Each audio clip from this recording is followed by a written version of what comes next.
Good afternoon. I'm excited to welcome you to today's Alumni Career Webinar, Harnessing the Entrepreneur Within. My name is Lauren Forrest, and I'm the Associate Director for Career Programs here at the Alumni Association. Our office is committed to helping provide alumni with the resources they need to stay competitive in an ever-changing job market and support the alumni community with career resources, networking channels, and job search capabilities. It's my privilege to introduce you to our presenter today, UChicago alumna Dee Heffernan. Dee is the founder and chief creative strategist of Dee Heffernan Integrated Brand Marketing, a full-service strategic advisory and creative shop that helps values-driven organizations engage with more meaning. Known to her clients as the Idea Girl, Dee specializes in turning any brand challenge into an opportunity. A first-generation descendant of Ecuadorian coffee farmers and the daughter of health and wellness entrepreneurs, it is in Dee's DNA to ideate, innovate, and create. Over the course of her entrepreneurial journey, Dee has acquired a vast applied skill set spanning brand strategy, creative direction, and mentorship, a few awards, and a penchant for bringing out the entrepreneur in everyone. Now let me welcome Dee. Thank you so much for having me here today. Let me start by saying that this is a lifelong journey of mine. Entrepreneurship, like Lauren said, I was raised by entrepreneurs, and in many ways it is what I've always known, and in some ways what I've only known. Throughout the course of my career, I have always been a student of the human condition, behavior, what makes us purchase certain things, what makes us believe in certain brands or products or people over others.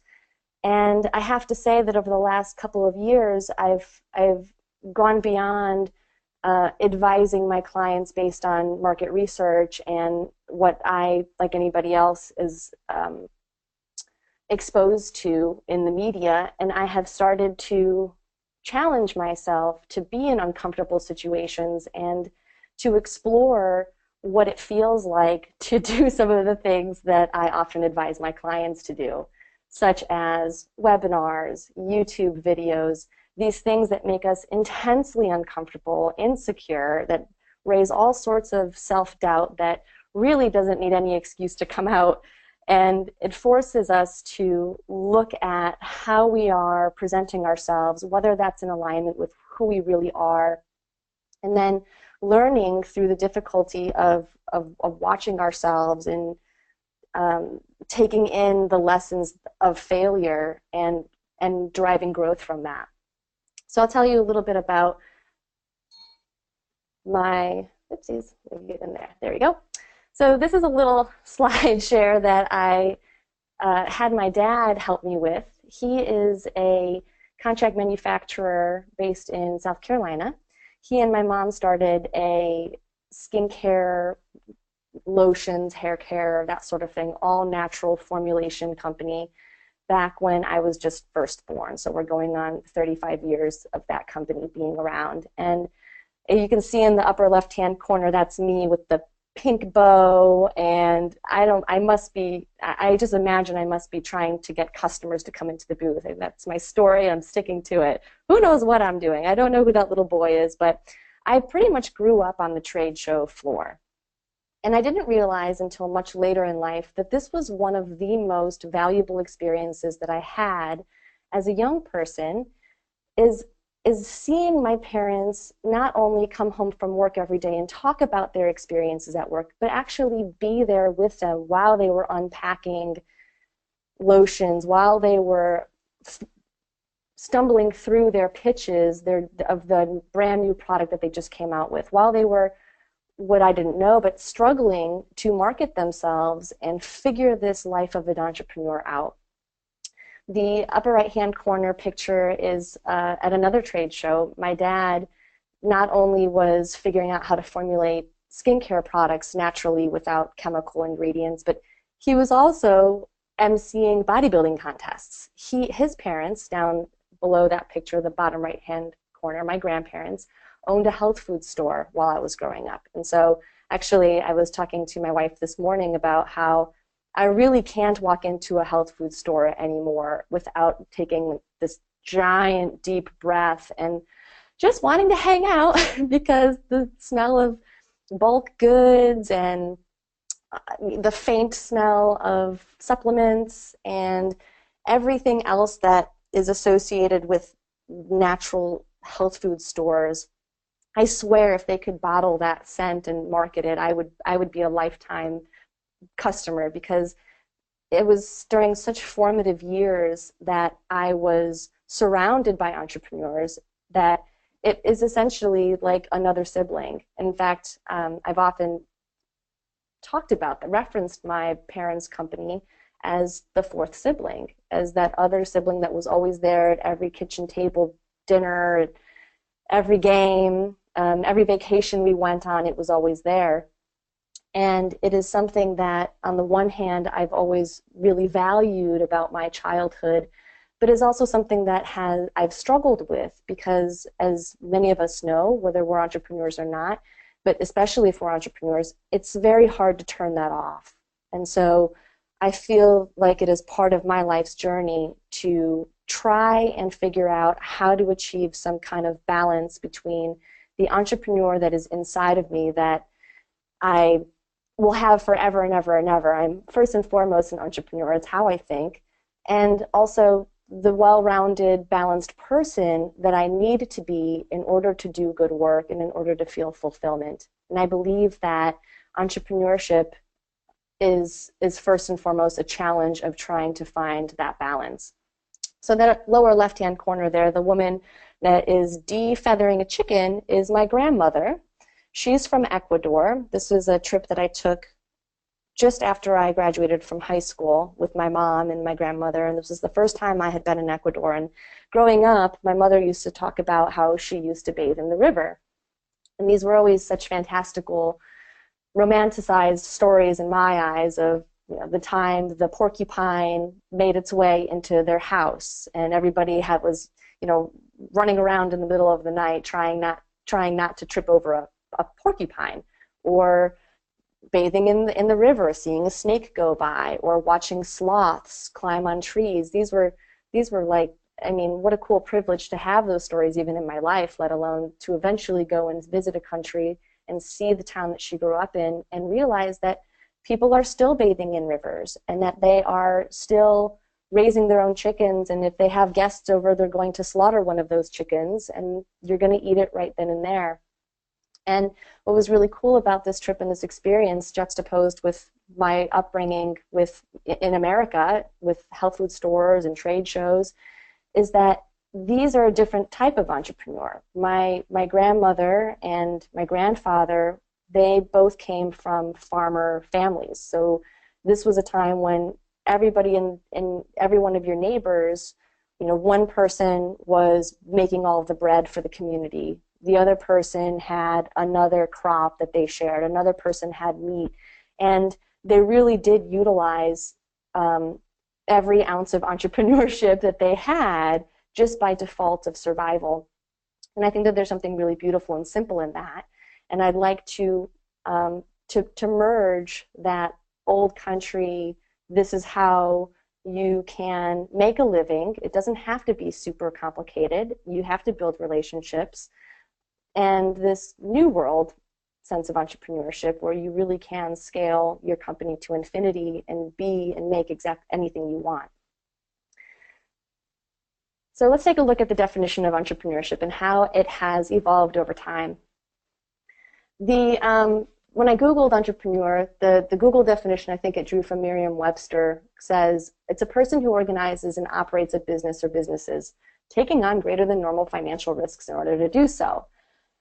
And if you see below the synonyms, businessman, businesswoman, tycoon, mogul, these are all very traditional definitions of an entrepreneur. And quite frankly, they're a little bit scary. And even when I look at that definition, I don't really think that I fit into it, because I don't think of myself as wearing a suit and going and buying and selling businesses. And for real, if you were to go to a stock photo website and you were to type in entrepreneur, I spend many, many hours on stock photo websites on any given week, you would find these photographs of people with their arms crossed, of men and women in very, very serious looking poses. And it feels a little bit intimidating. And I think it turns a lot of people off because they feel even if they do have a dream or they do have a pursuit that they want to try out, that they have to fit into this definition of what an entrepreneur is, and it feels risky, and it feels quite like a concept that's almost too large to even comprehend. Now, dictionary.com has an updated and much, I think, more relevant definition of entrepreneur, and that is those who identify a need, any need, and fill it. It's a primordial urge, independent of product, service, industry, or market. And I just absolutely love this definition because it's more telling of who the entrepreneurs of today are, and I'm sure have always been. Entrepreneurs are people who truly just find a need and they fill it. In fact, if somebody were to tell me tomorrow that I had to close my doors and I were no longer allowed to own a marketing firm, I'm 100% positive that I would turn around and start another business, find something else that I have an interest in, find a need, and go for it. And I think that that's sort of at the center of this concept that everyone has an entrepreneur within if we can just reframe the definition of that and accept it as something that is really a possibility for anybody. In fact, this is more and more what the new entrepreneur looks like. Up in the upper left-hand corner, there's this little boy and there's a lot of kids that are doing this, by the way. He has a YouTube channel, and he makes over $1 million a year reviewing toys. I'm sure you've seen these before.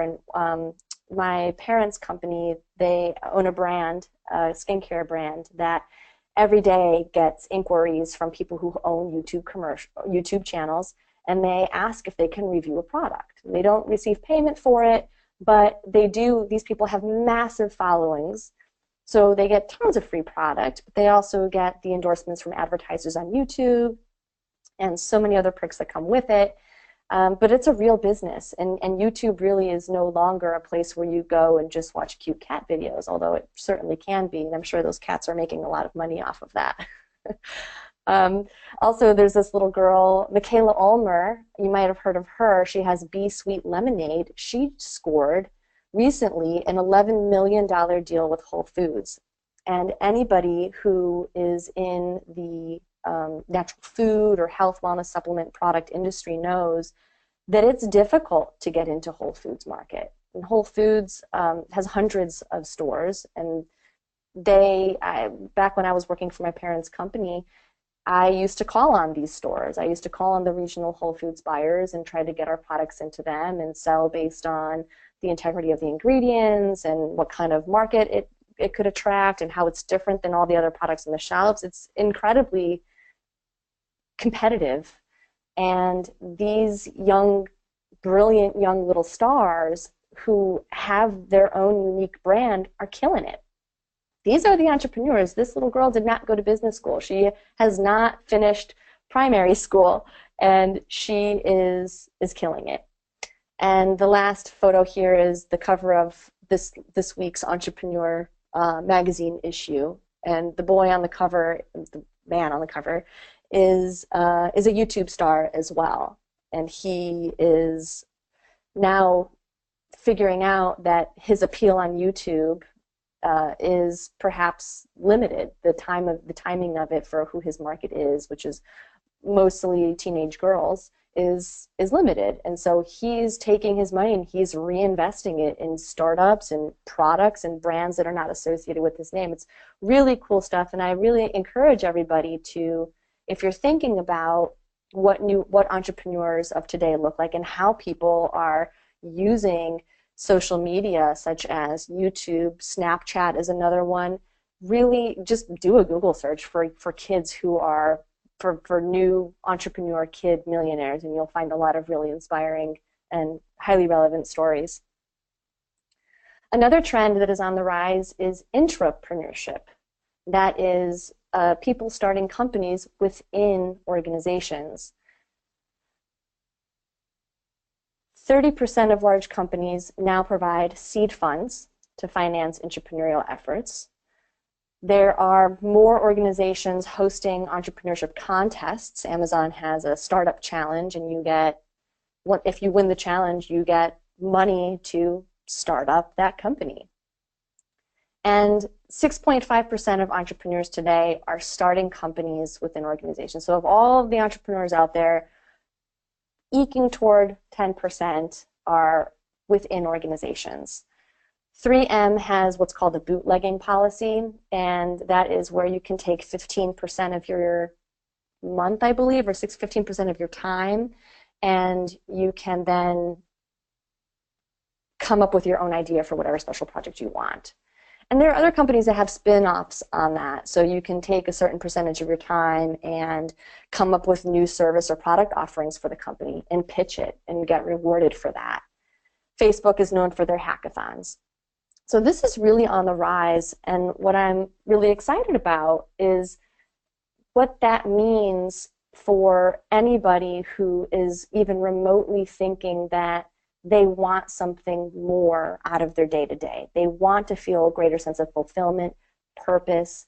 I don't have the statistic on here, but by 2020, millennials are projected to make up 46% of our workforce. So, and this whole swell of entrepreneurship, and as we saw on the last slide, young entrepreneurs, this is driven by a unique profile of millennials, by and large, who are accustomed to change, who have lived through the recession and witnessed their parents, their grandparents lose everything after giving 35 years to a job and a retirement fund. These are kids that have watched their close friends lose their homes. These are kids themselves who grew up maybe spending a year living out of a car. These are real stories. And excuse me, they are more open to change. They feel like money and pure monetary compensation is less important than having purpose and feeling like they are making a difference. And I think that the entrepreneurship and that profile are deeply connected. So where does that leave us in terms of what the mindset of an entrepreneur is and what we can do with that? So there's some realities, okay? 4 things entrepreneurs do really well. Number 1, fail. Failure is, I believe, the number 1 thing that if you're thinking about entrepreneurship, or if you're just anybody who is wanting to create something of meaning, failure is absolutely necessary. And entrepreneurs do that a lot, and they do it really, really well. Troubleshoot, find solutions to problems very quickly. If your funding is going to go away, or if you're like myself and you work for yourself and you're supporting a family and you lose a client, then you have to figure out a way to find a new client really fast, and ego goes out the window, and this ideal passion project that I had going on the side here, well, that has to take a back seat because I need to figure out a new way to fill the gap. And I feel like in a traditional corporate environment and the way we are raised to think about our careers, we are almost trained to not troubleshoot quickly, to kind of go along with the systematic process of figuring out a problem. Meanwhile, there's somebody else who's already leapfrogged ahead and done it their own way and is moving on. The third thing entrepreneurs do really well is network, build relationships. I'm not saying that all relationships are created equal, and that there are some relationships that start and die very quickly, but networking, and it's like dating. You get out there and you try. You can work on your personal brand pitch. You can seek mentors. You can learn about what other people are doing. You can just keep your feelers out there. I'm a big empath, and I'm also an introvert. And so everything that when I show up to a networking event, I've got all my little feelers are out, and I might not be able to process that immediately, what I'm feeling, but every single time I network and every single time I create a new relationship, I feel like I have learned something about myself and grown, and typically I have crazy ideas that pop up all around. So it's imperative to keep doing that. And I think that when we are feeling comfortable, this is true for people who work for themselves and those who don't, we tend to just focus on the task at hand is, and we're not really investing that extra time in networking. And I recently interviewed a woman who is a retired executive in Fortune 500 HR, and she was telling me that she didn't really believe that work-life balance existed. And I'd be curious to hear what you think about that, because it's something that I go back and forth on. On the one hand, I feel like, okay, well, it's time for me to network. I better get out there and maybe not spend the time that I wanted to spend with my family in order to do this networking. Or, well, there's this networking event that I can go to, but does it really align with what I'm working on right now? Or is my waiting for my kid to come home from their first day of school more important?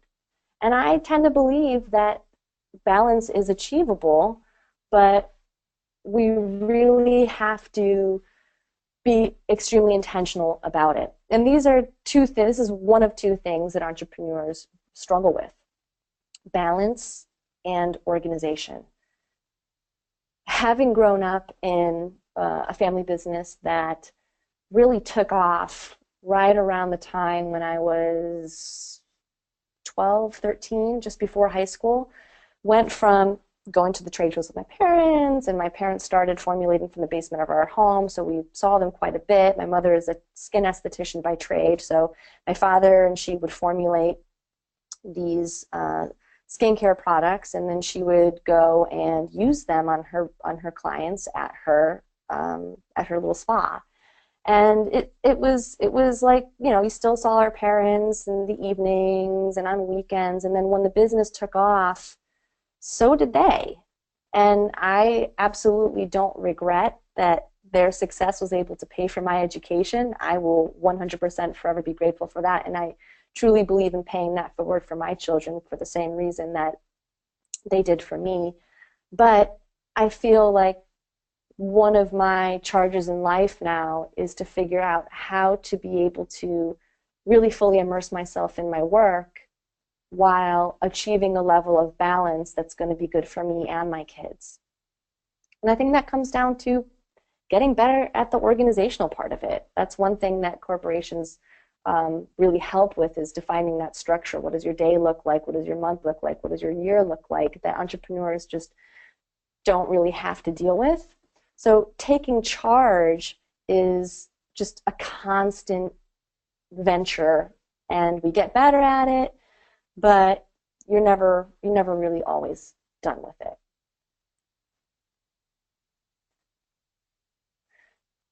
So you might not have noticed, but the first slide said take charge, and that has 10 letters in it, and I have 10 ways to harness entrepreneurial thinking as the focus of this conversation. So for each letter, we're going to go ahead and think about one of those concepts. And please feel free to ask questions, share a story, comment. I don't really want this to be a lecture, and I don't want this to be, I think somebody called it recently, death by PowerPoint. I don't have a whole lot of slides. Each one of these letters, each one of these tips is going to be just one slide deep.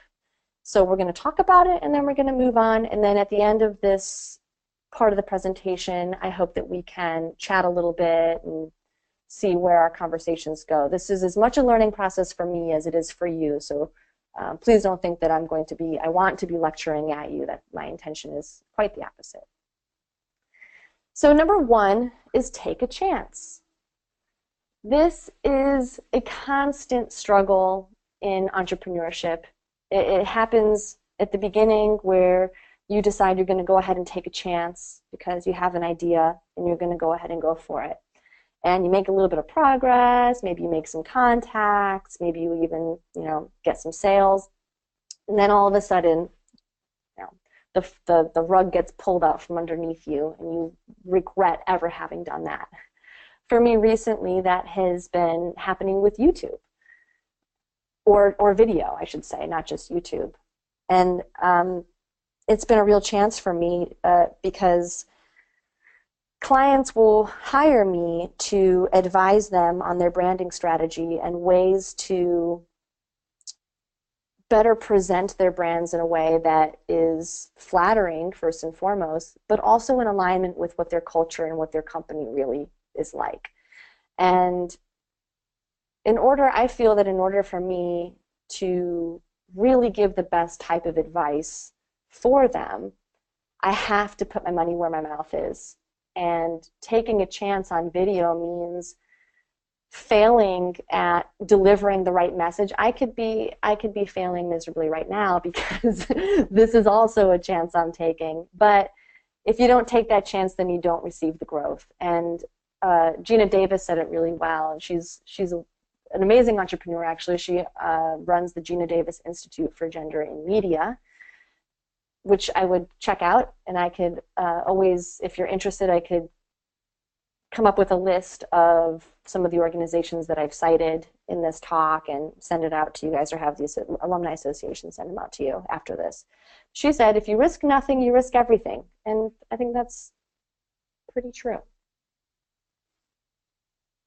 Number two, ask the right questions.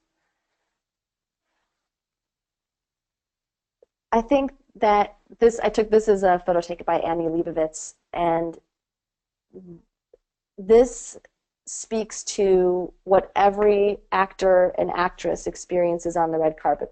I chose this photo because the quote was, ask the right questions if you're to get the right answers. And for entrepreneurs, I think that means not just ask the right questions about what am I going to develop or where am I going to put my energies, but why am I going to develop that? Why am I going to spend time on this versus something else? It's going back to that balance. It's figuring out, yes, what turns you on, and yes, where you want to be, and where you ideally want to be focusing your energies, but also what's required of you in order to be able to do that. And it also means asking other people. Reaching out, networking, finding what other people have done, how they've failed, how they've succeeded. Podcasts are a really great endeavor for that. Informal interviews are really wonderful. I've started my own interview series of women in business who, for no other reason, just seem really interesting to me. And it gives me an opportunity to make some authentic, really genuine connections with people and not just try to sell an idea or something that I think they might need or a way that I might be able to help them or their connections. But it really gives me an opportunity to broaden my perspectives. And I think that that's absolutely critical in getting outside of the box and trying new things and succeeding at them.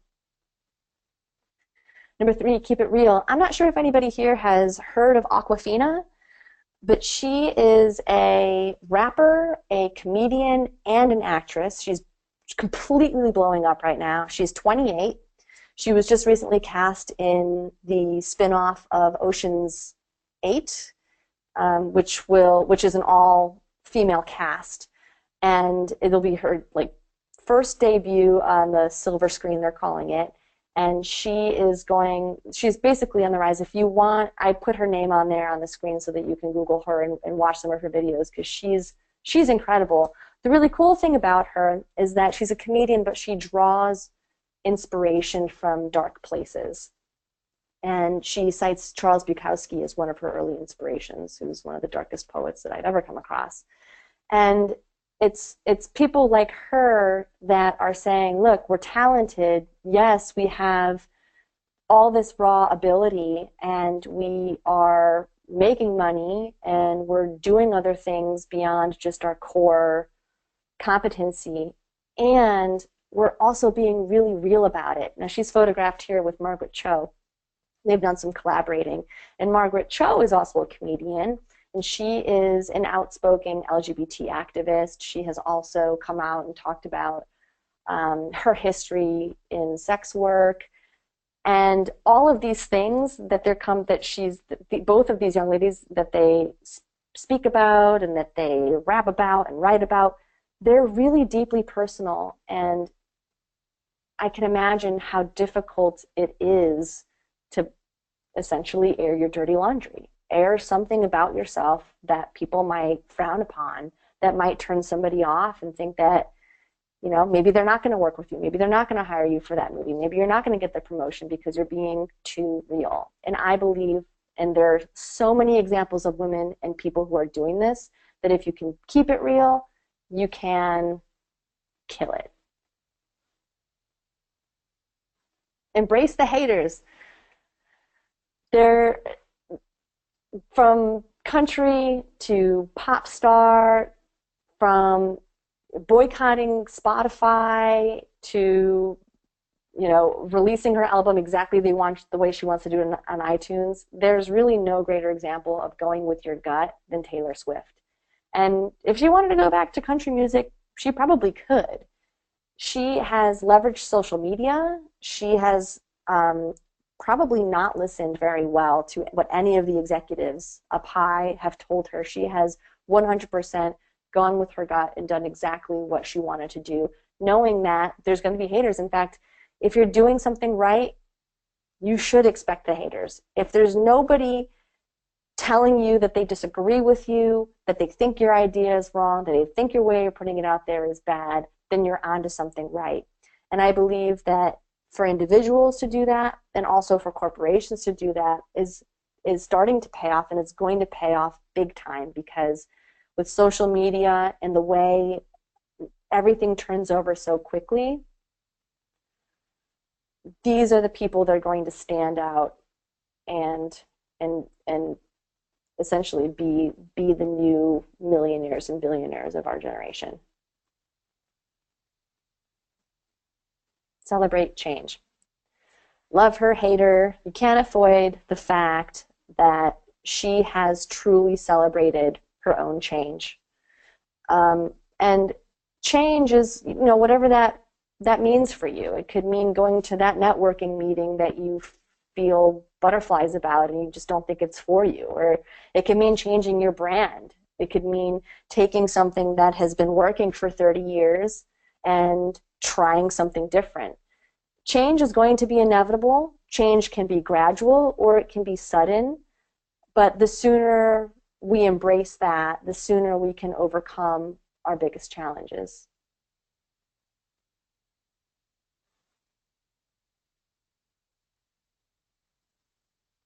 According to Bloomberg, 8 out of every 10 entrepreneurs will fail in the first 18 months. I still can't really believe that, because it's amazing. That number is so high, 80% fail rate. And like I said before, failure is inevitable. This is a photo of Ronda Rousey. She's a kickboxer, and she's got some crazy record for the amount of knockouts in short periods of time. She's amazing. Well, earlier last year, she met her match, and she was actually on the receiving end of the knockout. She was far and wide supposed to be the winner of this match, and she ends up getting knocked out early in the competition. And she's gone on record saying that she was questioned everything that she was doing. She thought, you know, what the heck am I doing? This is not for me. I'm worthless. What's the point of going on living? Here's a winner who is used to winning, and then she literally gets knocked out. But now she's back up, and she's amazing. She's an entrepreneur. She's very successful. She has multiple things going for her, and she now knows what it's like to get knocked down. And that's totally inevitable, but there's nothing that's going to keep you hitting more than getting knocked down. And that translates to hitting the pavement, right? There's getting beyond the ego. There are a lot of people that I come across who feel like they've, reached a stage in their career where they no longer have to, tolerate a certain type of work, or go to, try to, obtain certain types of relationships because maybe they're too big for it, or they're beyond that. But any entrepreneur will tell you that you never stop hustling, and you never ever stop hitting the pavement. And it doesn't need to happen in a conference room. You don't have to wear fancy suits to do so.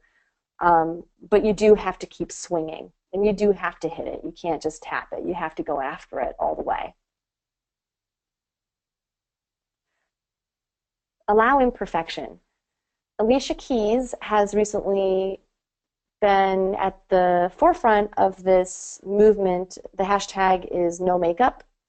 And she has decided to completely strip down. It's sort of like the photoshopping, no photoshopping. In fact, Ronda Rousey, from that last slide, she spoke out really hard against photoshopping, because she was doing an interview, and she tweeted this photo of her interview being like, oh yeah, I was on, I think it was Letterman. I was on Letterman, and awesome. This is exciting. What a great time in my career. Well, come to find out, that photo was photoshopped. This is a muscular, strong woman. She says, there's not one muscle in my body that doesn't have a purpose. And yet they photoshopped her arms to make her look slimmer. So that was a huge outrage. And now there are women in droves following that lead, saying, don't Photoshop me. That's damaging to young girls. I don't care if I don't look picture perfect all the time. That's just how I look. And I believe that it's people like Alicia Keys and Ronda Rousey who are highly visible, who are showing us that you can still be incredibly talented, beautiful, successful without looking a certain way. And when we think about revamping communications materials, when we think about selecting photographs for our website rebrand, we have to think about outside the box, what's happening around us that is starting to catch fire. And this is one of those trends that is really big. Along the same lines of allowing imperfection, you can look at YouTube videos. Gary Vaynerchuk, he does tons of videos up close with his phone, right up on his mug, 6 in the morning, having not shaved, but he's still spitting out pearls of wisdom.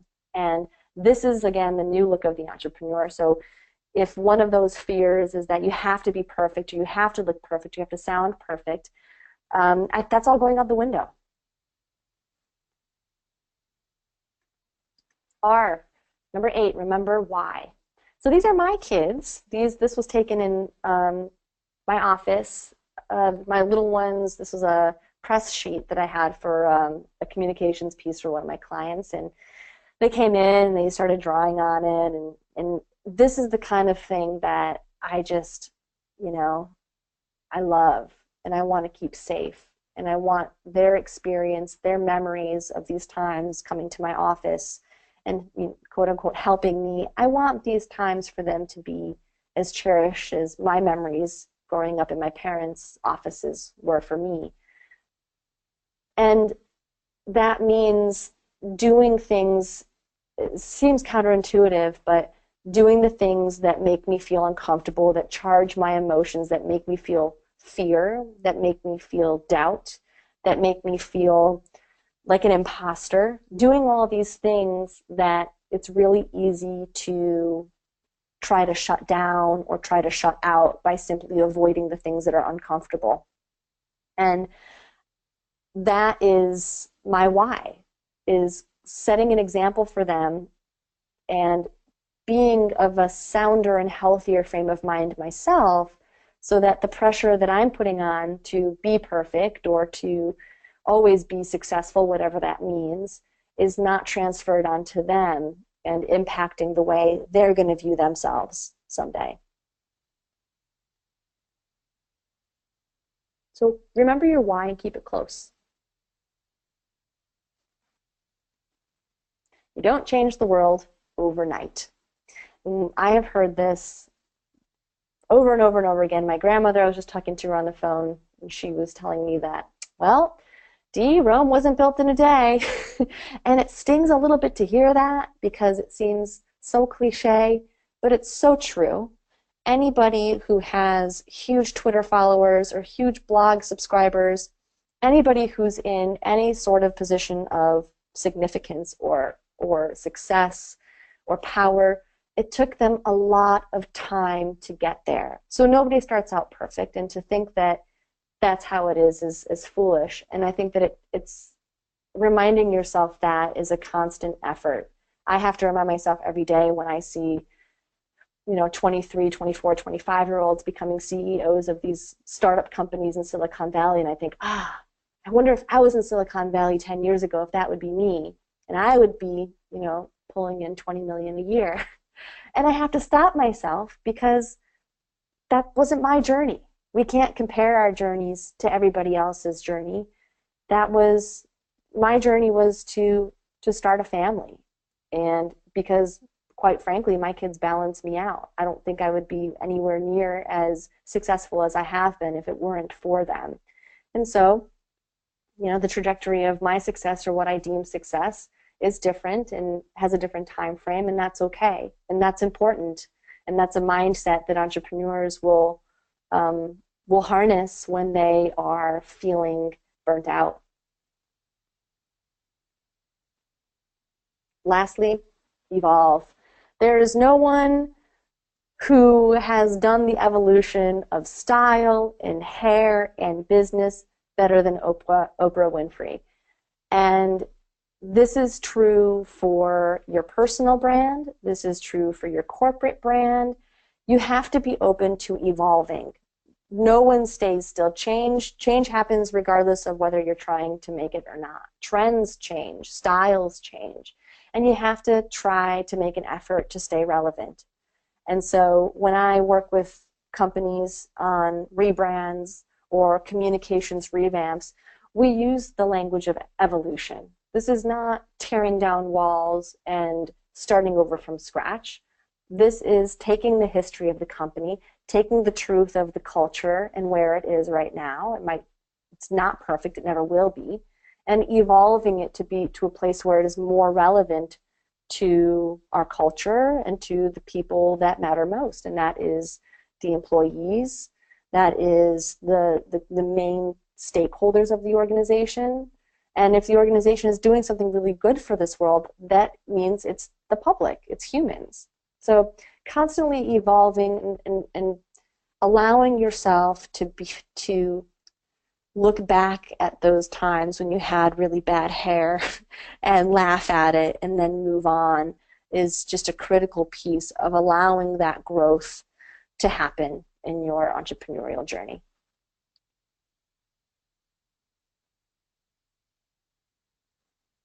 And that is the end of my presentation.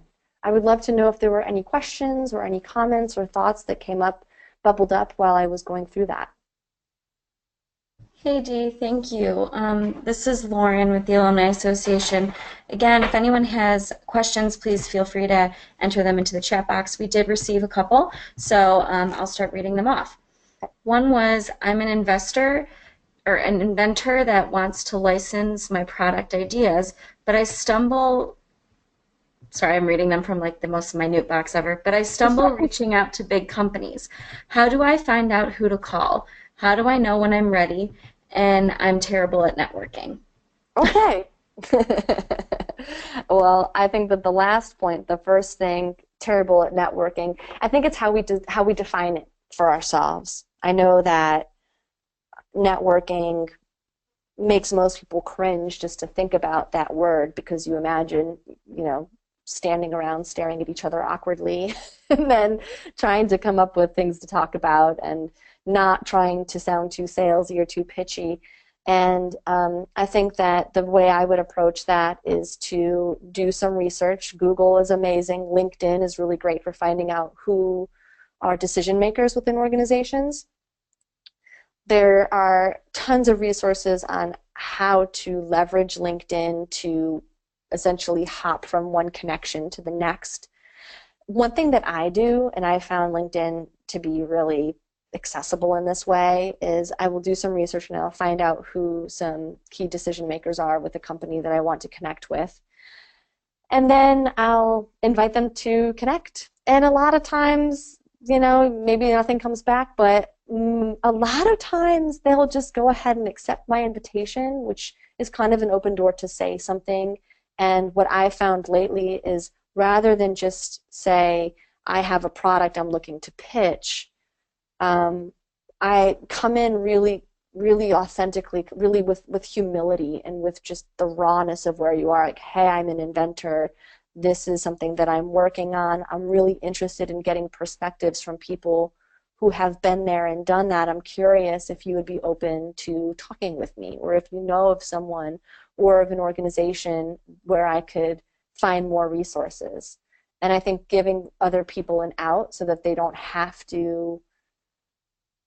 feel obligated to really help you in any way, or they don't feel obligated to listen to a sales pitch, will get you really good feedback. And sometimes you kind of go in, find somebody that is maybe not an investor, but who is an inventor, someone more aligned with who you are, and start with creating relationships in that capacity. And I'm guessing that you'll probably find ways to connect with other people who could be investors just through those relationships. But again, those take time. I think that one of the fears of networking is the fallacy that we're going to meet somebody and they're going to be our next client, or they're going to be that investor, when in fact the next client or investor could be 5, 6, 7 connections and many months away.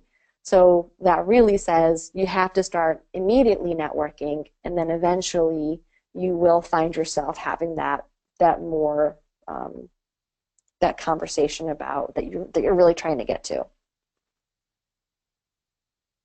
Great. We've got a couple more. One is, do you feel that there are entrepreneurial personalities? As a physician, I feel that I followed a narrow path, and moving away from that feels completely foreign. Yes, I do think that there are entrepreneurial personalities, and it sounds like you're saying that you don't think that you have one of those. But I would challenge that, because there's entrepreneurial personality in the sense that if you were told tomorrow that someone is going to give you $1 million and you have to start a business, you probably wouldn't feel like you had the wherewithal to know where to start. And I think that entrepreneurs, I think we all start there, not really knowing where to start. And I've worked with physicians in the past, and I had a physician client that was an amazing physician, and he had a wonderful idea for a product, and I helped him bring it to market, but he never really quite got comfortable with networking or meeting with buyers. And I feel like there was an innocence of, I'm a doctor, I'm a physician, I'm coming from a place where science is everything. Science really dictates how I behave and what I do. And there are very I'm doing this thing with my hands where I'm like pointing in very focused directions.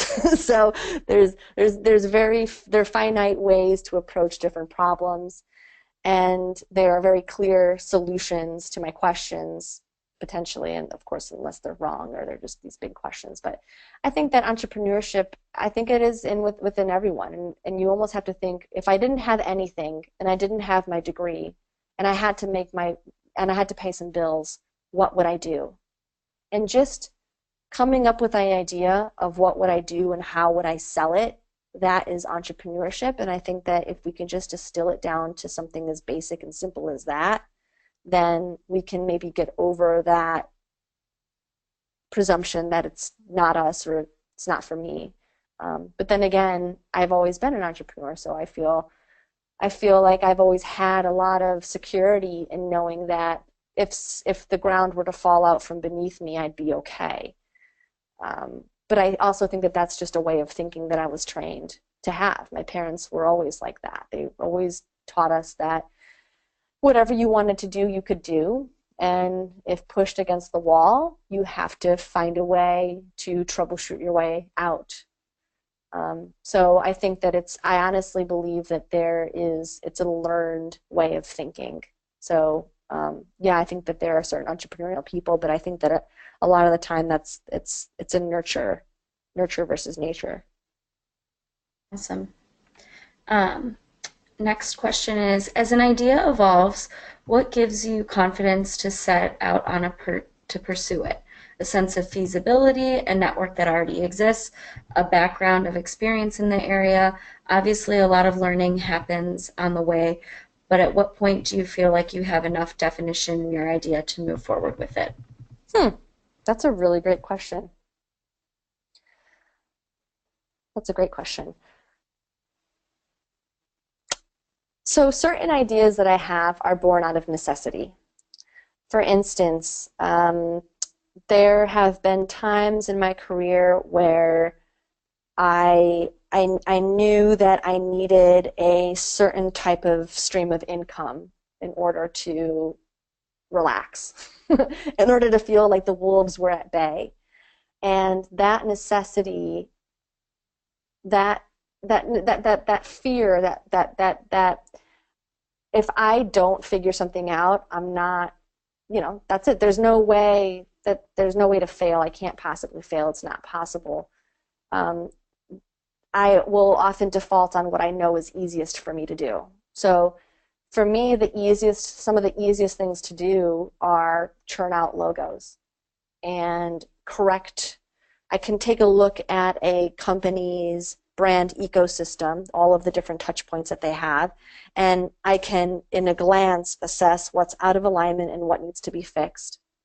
And then I can also figure out in my mind really quickly what is the priority, what's the order of operations of getting something like that done so that it's economically feasible for the client, so that it's logical in the sequence that it gets done, and that's based on my experience. So I've done so many rebrands, and I've redesigned so many marketing pieces. The sheer volume of things that I've designed has made it so that now that a lot of this stuff is second nature. Of course, the thinking that goes into figuring out a company's needs, that stuff is all learned once I get into it. So once I've, needs, meaning how do we craft a communication strategy such that this company's brand is accurately reflected. So I have to do, of course, all of the research about their brand. I have to do market research, and I have to experiment with design and the whole creative process, and there's a lot of work. That's essentially what I get paid for. So that is all unique to every single job. But yes, necessity. Leaning on the thing that comes easiest to me. That's one thing. The next is if I see that there's a trend in the market that I know is working for people, that I know is happening, such as YouTube, such as podcasts, such as online learning, online courses, all of these things that really help to promote a brand and build a brand organically. That just means that what's standing in my way from doing it? Is it that I have not a lot of experience? Is it that I might feel uninformed, or I might not do a very good job? If those are all my excuses, then I know that I still have to do it. Because putting myself out there and sharing my personality, my knowledge is going to be much more beneficial to my brand than not sharing anything at all, even if it's not perfect. And then, yeah, for my network, sometimes I have projects that I haven't even thought about before, or ways to approach. I have tools from back in my agency days that I don't get to bring out for every client. I have these huge, matrices for brand strategy and experience architecture that I get to apply to a certain subset of companies that I get to pull out and, figure out along the way based on the challenge in front of me. So some of it is just organic based on, who I happen to be networking with and what type of business is coming at me. Awesome. So I think we've got time for a couple more questions. The next one we've got here is, I'm currently working on starting a business related to international education, which of course will require lots of teammates or partners. So I'm wondering if you could share your tips on finding good teammates, employees, and partners to work with. Okay. Yes. Good, good, good. Okay. So one thing that there's two different types of teammates that I look for. And those who have been with me the longest are the people who, personality-wise, balance me really well. So I think knowing your personality, knowing what type of leader you are, what type of manager you are, is the first place to start. And then finding people who have a specific skill set. So for instance, there's a woman who's been working with me for 8 years now. She's my website assistant. She doesn't design websites. She troubleshoots issues that inevitably go wrong with websites. And she also helps me with a variety of market research tasks. She helps me manage my own website. She helps me with some of my own marketing. And would I give her, would I task her with designing a logo or a marketing piece? No. Would I ask her to design a website for me? No. I only utilize her as someone that I can rely on to get a certain specific job done, who I know that I can trust. I know I could trust her with my social security number. And so that's someone that I feel having part of your team is really, if you want to build a longer lasting team, then that's where I would start. And then I have a whole host of people that I rely on who are writers and creatives and strategists that I don't need to call on a regular basis all the time. But if I have a large project, then I know their background well enough, I know their work well enough, I have good systems in place for how we're going to communicate. A lot of the work that I do is remote. So if that's going to be how your work is going to be, then you need to have established some sort of either like project management dashboard. I use Basecamp for a lot of my stuff. I know Asana is another popular dashboard. It's free. Basecamp is paid. But you can use these in conjunction with a document for this is how the expectations of communication. If there's a fire going on and you're a freelancer and you're not really somebody that I can say, hey, I need you on call right now, is there an understanding between the two of you that they're going to get back to you in a certain period of time so that you can communicate with other people, so you can do a better job of directing traffic? I think that would be it. Awesome. So we've got two more that I think would be really great for the entire group. Okay. One was, I'm a recent grad, 2 years out of college, who studied social science, and I've always wanted to explore an entrepreneurial venture. What comes first, business school or dive into the venture? I would say just dive right in. But that, it's funny because I did not go to business school, and it is something that on a personal journey type of a thing that I truly go back and forth on, because I know that business school will help equip me with a much broader perspective and a deeper, more stable foundation around business management and the scalability of business. Working as a sole proprietor and not really having any foreseeable plans to scale an operation to be a larger agency. I have a boutique agency with a remote team, and that's been working for me for the last 10 years. Without having I don't really see that need to scale in a very sophisticated way. I don't think that I have been able to really justify business school. That's not to say that I'm not going to start, studying for the GMAT, in a couple months, because honestly, that's something that I think I'm headed toward.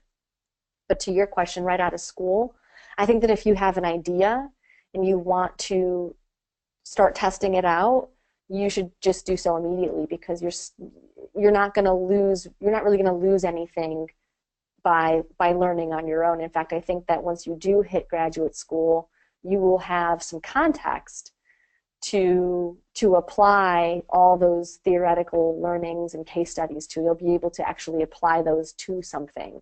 So I would say, if you have an idea and you're thinking about testing something out, you can throw up a website tomorrow and start doing it with, and then pull it down in a year if you don't like it. There's really no consequence negative to that.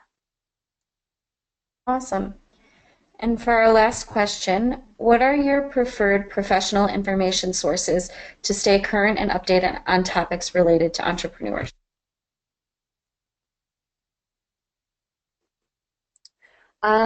Okay, so I set up Google alerts for certain topics that I'm exploring or trying to learn more about, and that goes, it's a combination of relevant, like, pop culture happenings. So I'll pick a keyword like, female entrepreneurs, or say no makeup, like the Alicia Keys slide.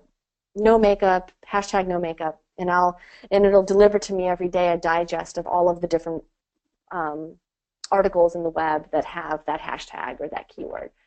I also follow Entrepreneur magazine. I get there. I like to read hard copy, longer form stuff, peppered in with the daily digest of 10 things you could do today to improve your project management. I think that for the most part, for me, a lot of that ends up being noise, and I know that I get overwhelmed by the information really quickly. So I have Entrepreneur, and I also get Forbes, and I follow on Facebook to get the other bulk of my information. I follow Humans of New York. I follow the Washington Post.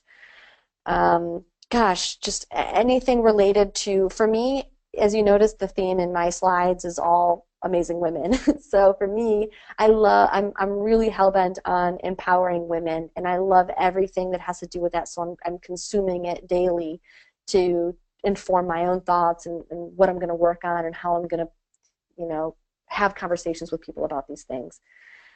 And those change daily. Those topics change all the time. So I don't have one or two primary sources, but I have a lot. I also subscribe to Lenny Letter, Lena Dunham, and Jenny, I can't remember, but Lenny is, Lenny, is a really great source of just inspiration and truth and hearing about really honest stories that relate to women. And yeah, those would be my sources. So I can't really say that there's anything that really keeps me super abreast of everything that's happening in the business world, but I do have certain things that I know I want to learn about, and Google is a good place to start with Google Alerts, and then Facebook is the other place that I'm able to really filter what type of information is coming to me. Great. Well, I think that if anyone else has a question that wasn't answered, please feel free, once we send out the survey with the follow-up email, and the recording will be included, to reach out to us directly, and I'm sure Dee's happy to answer any follow-up questions. So please feel free to do that. And I wanted to give a thanks to everyone who joined us today, and special thanks, Dee, for this informative presentation. Keep an eye out for that email and let me know if anything else comes up. And thanks for joining, and see you at our next alumni career webinar. Thank you so much. I really appreciate it. And I do hope that you fill out the survey and give some honest feedback, because I'm open to the constructive criticism. I'm open to ideas for future topics, anything that could be expanded on. all of the above. Thank you so much for your attention and time. That's big.